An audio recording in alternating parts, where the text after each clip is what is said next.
8ই আগস্টে প্রথম যখন সরকার গঠিত হয় তখন আমাদের সুপ্রিম কোর্টের কাছে একটি রেফারেন্স চাওয়া হয়। এই রেফারেন্সে সুপ্রিম কোর্ট মতামত দেন ইমার্জেন্সি বেসিসে ডক্ট্রিন অফ নেসেসিটির ভিত্তিতে একটা অন্তর্বর্তীকালীন সরকার গঠন করা। আমি মনে করি এটাই হলো বর্তমান সরকার গঠনের ক্ষেত্রে সবচাইতে বড় ভুল হয়েছে। Doctor Mohammad Yunus can't, there is no concept of interim government in the constitution. কনস্টিটিউশনে ইন্টারিম গভর্নমেন্ট বলতে কিছু নাই, অন্তর্বর্তীকালীন সরকার বলতে কোনো সরকার নাই। কনস্টিটিউশনের মধ্যে ডক্ট্রিন অফ নেসেসিটি যদি অ্যাপ্লাই করতে হয় তাহলে আগে মার্শাল ল জারি করতে হবে। যদি মার্শাল ল জারি না করা হয় তাহলে ডক্ট্রিন অফ নেসেসিটি অ্যাপ্লাই করা যায় না। তাহলে কি অ্যাপ্লাই করতে হবে? অ্যাপ্লাই করতে হবে সার্বভৌম পাওয়ার অফ জনগণ। কিন্তু আমরা 106-এর ভিত্তিতে যা করা হচ্ছে, আমার মতে আমরা এই গণ অভ্যুত্থানের সঙ্গে একটা প্রকাশ্য প্রতারণার আশ্রয় নিয়েছি। আমাদেরকে ড্রাফট করতে দেন, আমরা ড্রাফট করে দেই। যদি আপনাদের ক্যাপাসিটি না থাকে, give us, we will give you the draft.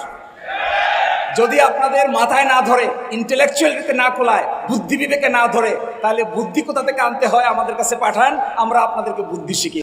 2024 সালের 36 জুলাই সার্বজনীন আন্দোলনের মাধ্যমে একটি সফল গণ অভ্যুত্থান হয়। দেশের সকল শ্রেণী পেশার মানুষ স্বতঃস্ফূর্তভাবে এই গণ অভ্যুত্থানে অংশগ্রহণ করে। সহস্রাধিক মানুষ এই গণ অভ্যুত্থানে শহীদ হন, 20,000-এরও অধিক মানুষ আহত ও পঙ্গুত্ব বরণ করেন। আন্দোলনের মুখে টিকে থাকতে না পেরে ফ্যাসিস্ট সরকারের প্রধানমন্ত্রী শেখ হাসিনা সহ মন্ত্রী পরিষদ পালিয়ে যেতে বাধ্য হয়। তৎকালীন প্রধান বিচারপতি সহ আপিল বিভাগের বিচারপতিগণ পদত্যাগ করতে বাধ্য হন। দেশের প্রশাসনিক কাঠামো ভেঙে পড়ে। অভ্যুত্থান পরবর্তী সময়ে 5 থেকে 8ই আগস্ট পর্যন্ত দেশে কোনো সরকার বিদ্যমান না থাকায় সাংবিধানিক শূন্যতার সৃষ্টি হয়। অকার্যকর হয়ে পড়ে সংবিধানের অনেক বিধানাবলী। আমরা হিসাব করে দেখেছি, প্রায় 47টা বিধান সংবিধানের অকার্যকর হয়ে যায়। তন্মধ্যে 55, 56, 57, 58, 58 ক, 59, একই সাথে 65 এবং 92। এই 55, 56, 57, 58-তে আছে একটা চ্যাপ্টার, যে চ্যাপ্টারের মূল আলোচনার বিষয় হলো prime minister and the ministers. যেহেতু প্রাইম মিনিস্টার নাই, মিনিস্টার্স নাই, এক্সিকিউটিভ গভর্নমেন্ট নাই, সংবিধানের ওই অংশ পার্টটুকুর আর কোনো মূল্য নাই। এরপরে আছে 65 থেকে 92। 65 থেকে 92 আছে parliament, the constitution of the parliament, how the parliament will be constituted, what would be the function of the parliament, how the president will be elected, what will be the balance between parliament and the president। এই পার্টটুকু total omit হয়ে গেছে। একই সাথে 123 আগে ছিল নির্বাচন, parliament ভেঙে যাওয়ার কতদিনের মধ্যে হবে, আর পার্লামেন্ট অস্বাভাবিক ভাঙলে কতদিনের মধ্যে হবে, এই প্রক্রিয়াও ডিসমেন্টেল হয়ে গেছে। এবং একই সাথে সংবিধানের পিছন দিকে শপথ আছে যাদের, কনস্টিটিউশনাল পোস্ট, এই শপথগুলো অকার্যকর হয়ে যায়। ফলে এই 5ই আগস্টের পরে 8ই আগস্টে একটি সরকার গঠিত হয়। 5, 6, 7, 8 তারিখ সন্ধ্যা পর্যন্ত বাংলাদেশে কোনো কার্যকর সরকার ব্যবস্থা ছিল না। 8ই আগস্টে প্রথম যখন সরকার গঠিত হয় তখন আমাদের সুপ্রিম কোর্টের কাছে একটি রেফারেন্স চাওয়া হয়। এই রেফারেন্সে সুপ্রিম কোর্ট মতামত দেন ইমার্জেন্সি বেসিসে ডক্ট্রিন অফ নেসেসিটির ভিত্তিতে একটা অন্তর্বর্তীকালীন সরকার গঠন করা।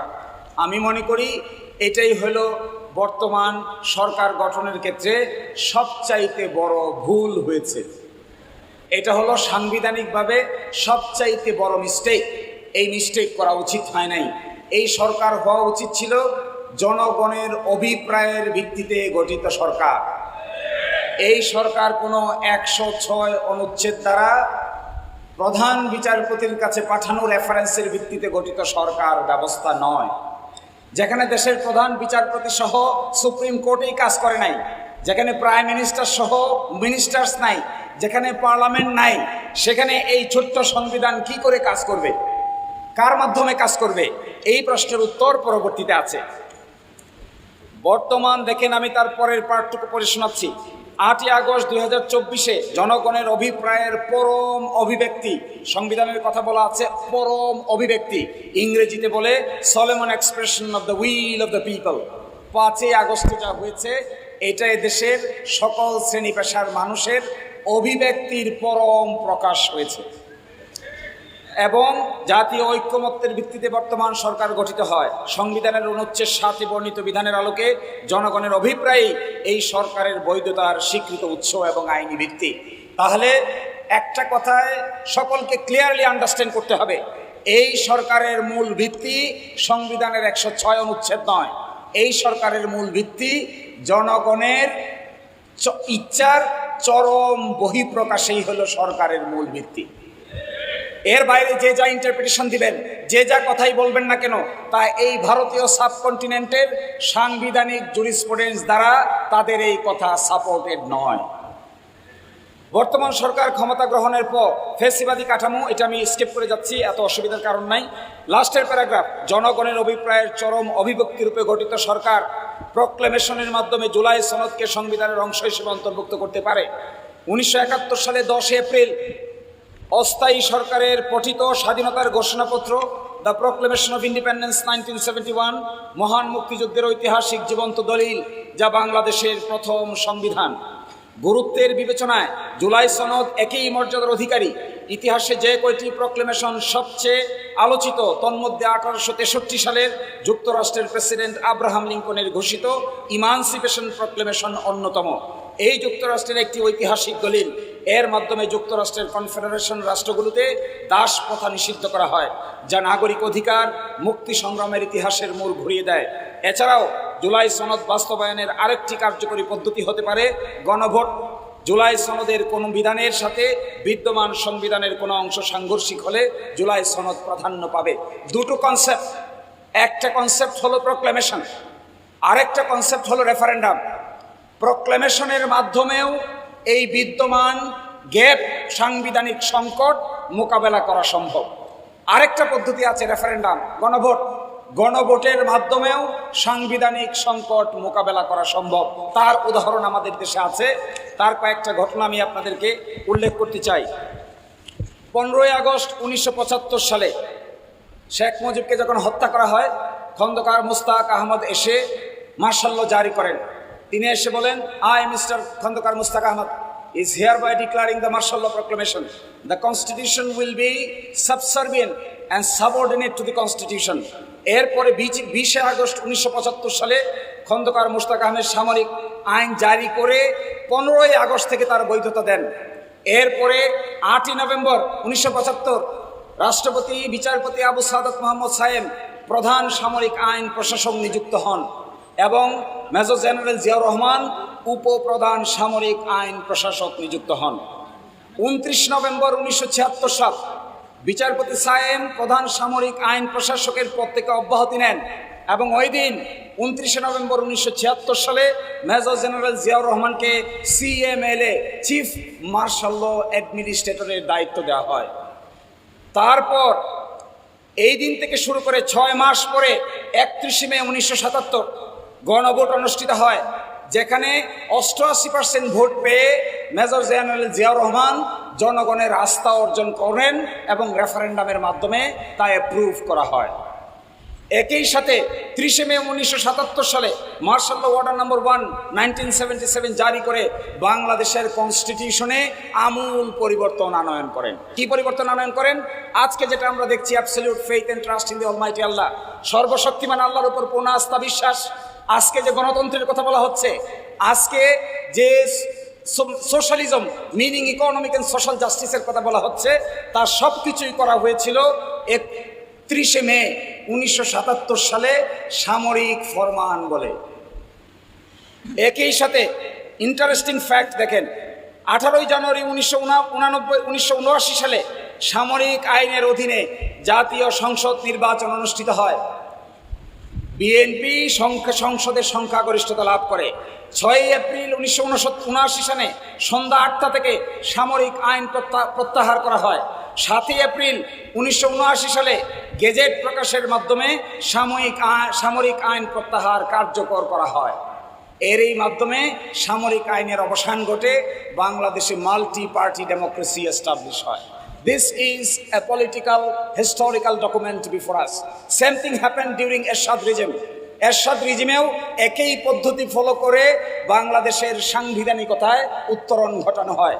এই আলোচনা করেছি আমি আমার প্যারাগ্রাফগুলোর অপর পৃষ্ঠা প্রথম যে বড় প্যারাগ্রাফটা আছে পুরোটার কেন্দ্রবিন্দু এটা। এরপরে লাস্টের দ্বিতীয় প্যারাগ্রাফ, 30 মে 1981 মেজর জেনারেল জিয়াউর রহমান শাহাদত বরণ করলে বিচারপতি আব্দুস সাত্তার রাষ্ট্রপতির দায়িত্বে অধিষ্ঠিত হন। 1982 সালের 24 মার্চ তৎকালীন সেনাপ্রধান হুসাইন মাহমুদ এরশাদ সামরিক অভ্যুত্থানের মাধ্যমে ক্ষমতা দখল করে নিজেকে প্রধান সামরিক আইন প্রশাসক ঘোষণা করেন, চিফ মার্শাল ল অ্যাডমিনিস্ট্রেটর। 1982 সালের 27 মার্চ তিনি সংসদ ভেঙে দিয়ে সংবিধান স্থগিত করেন। আজকে যারা কথা বলছেন যে সংবিধান স্থগিত করা যায় না, সংবিধান অকার্যকর হয় না, তারা তাদের অতীত রাজনৈতিক ইতিহাস সম্পর্কে ভালো জানেন না। 1986 সালে 11ই নভেম্বর সামরিক আইন প্রত্যাহার করে আংশিক সাংবিধানিক শাসন বলবৎ করেন। পরবর্তীতে 1988 সালের মার্চ মাসে সংসদীয় নির্বাচনের আয়োজন করলে দেশের সকল বিরোধী দল উক্ত নির্বাচনে অংশগ্রহণ বর্জন করেন। 90 সালের 6 ডিসেম্বর স্বৈরাচার বিরোধী আন্দোলনের প্রেক্ষিতে জাতীয় ঐক্যমত্যের আলোকে এরশাদ তৎকালীন বিচারপতি শাহাবুদ্দিন আহমদের হাতে ক্ষমতা হস্তান্তর করেন। আরেকটা উদাহরণ, এরশাদ সাহেবের যখন পতন হয় তখন প্রশ্ন আসলো দেশ চলবে কি করে। তখন বাংলাদেশের প্রধান বিচারপতি ছিলেন বিচারপতি শাহাবুদ্দিন আহমেদ। বিচারপতি শাহাবুদ্দিন আহমেদকে কনস্টিটিউশনে না থাকা সত্ত্বেও তাকে প্রধান বিচারপতির পদ থেকে নিয়ে যাওয়া হয়, তাকে দায়িত্ব দেওয়া হয়, তিনি দায়িত্ব পালন করেন। দায়িত্ব পালন করে আবার তিনি বাংলাদেশের প্রধান বিচারপতি হন। প্রধান বিচারপতি হয়ে তারপরে তিনি রিটায়ার করেন। এইটাই বাংলাদেশের সংবিধানে সাংবিধানিকভাবে সংশোধনী আকারে অ্যাপ্রুভ করা হয়েছে। সুতরাং আজকে যারা এই কথা বলছেন যে সাংবিধানিক ভ্যাকুয়াম ফুলফিল করা যাবে না, আমি মনে করি তারা ইচ্ছে করেই অতীত সাংবিধানিক ইতিহাসকে ইচ্ছে করেই অ্যাভয়েড করে যেতে চাচ্ছেন। পূর্বের শাসকগণ সামরিক আইন জারির মাধ্যমে সংবিধানের উল্লেখযোগ্য বিধানাবলী স্থগিত করেছেন। কেউ বলতে পারেন যে আমি হয়তো সামরিক আইনের পক্ষে কথা বলছি। No, I am not in favor of martial law. I am not in favor of military law. I am not in favor of military rules, regulations and proclamations. Then what I am in favor? I am telling doctrine of necessity-র কারণে martial ল proclamation যখন জারি থাকে তখন সংবিধানকে suspend করা যায়। আর যখন গণ অভ্যুত্থান হয়, গণ অভ্যুত্থানের কারণে জনগণের ইচ্ছার বহিঃপ্রকাশের মাধ্যমে যে সরকার গঠিত হয়, সেই সরকার চাইলেই প্রক্লেমেশন কিংবা রেফারেন্ডামের মাধ্যমে সংবিধান স্থগিত করে নতুন সংবিধান জারি করতে পারেন। এই হিসেবে ডক্ট্রিন অফ নেসেসিটির মার্শাল লর চাইতেও গণ অভ্যুত্থানের শক্তি অনেক গুণ বেশি। Martial law is a martial law, কিন্তু জনগণের অভ্যুত্থান ইজ এ জনগণের অভ্যুত্থান। এর কার্যকারিতা ঘটেছিল ফ্রান্সে 6th রিপাবলিকের মাধ্যমে, এর কার্যকারিতা ঘটেছে আমেরিকায়। এর কার্যকারিতার সবচেয়ে ভালো উদাহরণ হলো ফ্রান্সে প্রথম রিপাবলিক, দ্বিতীয় রিপাবলিক, তৃতীয় রিপাবলিক, চতুর্থ, পঞ্চম এবং ষষ্ঠ রিপাবলিক আছে। এই ষষ্ঠ রিপাবলিকের মাধ্যমে গণ অভ্যুত্থানের ভিত্তিতে তারা তাদের নতুন সংবিধান প্রণয়ন করেছিল। আর সময় আমার শেষ হয়ে গেছে, একটা কথা বলে শেষ করে দিব। যে ঘোষণাপত্রটি দেওয়া হয়েছে, এই ঘোষণাপত্রে বলা হয়েছে অত্যন্ত মিথ্যা কথা বলা হয়েছে। এই মিথ্যা থেকে বাঁচতে হবে, জাতিকেও বাঁচাইতে হবে, সকলকে মিলে বাঁচাইতে হবে। কে শিখিন সেই মিথ্যা কথা? যেহেতু জনগণের দাবি অনুযায়ী এরপর অবৈধ দ্বাদশ জাতীয় সংসদ ভেঙে দেওয়া হয় এবং সংবিধানের 106 অনুচ্ছেদ অনুসারে সুপ্রিম কোর্টের মতামতের আলোকে সাংবিধানিকভাবে ডক্টর মোহাম্মদ ইউনূসের নেতৃত্বে 8 আগস্ট 2024 তারিখে একটি অন্তর্বর্তীকালীন সরকার গঠিত হয়। আমার মতে, আমার বিবেচনায় এই স্টেটমেন্টটা বাংলাদেশের রাজনৈতিক ইতিহাসের সবচাইতে বড় মিথ্যা কথা। It should not be. Dr. Mohammad Yunus cannot, there is no concept of interim government in the constitution. কনস্টিটিউশনে ইন্টারিম গভর্নমেন্ট বলতে কিছু নাই, অন্তর্বর্তীকালীন সরকার বলতে কোনো সরকার নাই। কনস্টিটিউশনের মধ্যে ডক্ট্রিন অফ নেসেসিটি যদি অ্যাপ্লাই করতে হয় তাহলে আগে মার্শাল ল জারি করতে হবে। যদি মার্শাল ল জারি না করা হয় তাহলে ডক্ট্রিন অফ নেসেসিটি অ্যাপ্লাই করা যায় না। তাহলে কি অ্যাপ্লাই করতে হবে? অ্যাপ্লাই করতে হবে সার্বভৌম পাওয়ার অফ জনগণ। কিন্তু আমরা 106-এর ভিত্তিতে যা করা হচ্ছে, আমার মতে আমরা এই গণ অভ্যুত্থানের সঙ্গে একটা প্রকাশ্য প্রতারণার আশ্রয় নিয়েছি। লাস্ট কথা, আমরা একটা খসড়া পেয়েছি, জুলাই সনদের খসড়া দেওয়া হয়েছে গতকালকে। এই খসড়াপত্রে অনেক ভালো ভালো কথা বলা আছে, লাস্টে একটা ছোট্ট কথা বলা আছে, এই কথাটা খুবই আপত্তিকর। এটা বলেই শেষ করে দিচ্ছি, যেহেতু সাবজেক্ট ম্যাটারটা এটা। আমরা এই মর্মে একমত যে জুলাই জাতীয় সনদ 2025-এর যে কোনো প্রস্তাব, সুপারিশ অবিলম্বে বাস্তবায়নযোগ্য বলে বিবেচিত হবে। সেগুলো কোনো প্রকার কালক্ষেপণ না করেই পরবর্তী জাতীয় সংসদ নির্বাচনের আগে সরকার ও অন্যান্য সংশ্লিষ্ট কর্তৃপক্ষসমূহ সম্পূর্ণরূপে বাস্তবায়ন করবে। অর্থাৎ এখানে প্রপোজাল দেওয়া হচ্ছে সংসদ নির্বাচনের আগে যতটুকু বাস্তবায়ন ততটুকু করা হবে, আর সংসদ নির্বাচনের পরে বাকি অংশ বাস্তবায়ন করা হবে।